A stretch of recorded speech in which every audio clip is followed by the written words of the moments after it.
ایک مسلمان وہ کافر کی ضد ہے، مسلم کافر کی ضد ہے.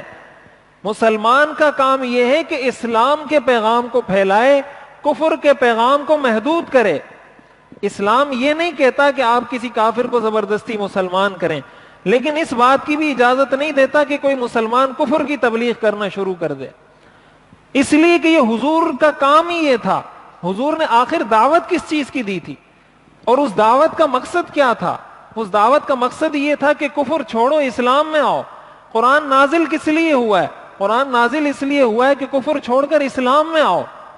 تو اگر کوئی مسلمان کفر کی دعوت دینا شروع کر دے، شعوری طور پر یا لاشعوری طور پر، ہمارے ہاں بہت ساری چیزیں ایسے رائج ہو جاتی ہیں، ایسی ہمارے معاشرے میں چل پڑتی ہیں کہ ہم جس طرح ہمارے ہاں تبصروں کا رواج ہے، ہر چیز پر تبصرہ کیا جاتا ہے،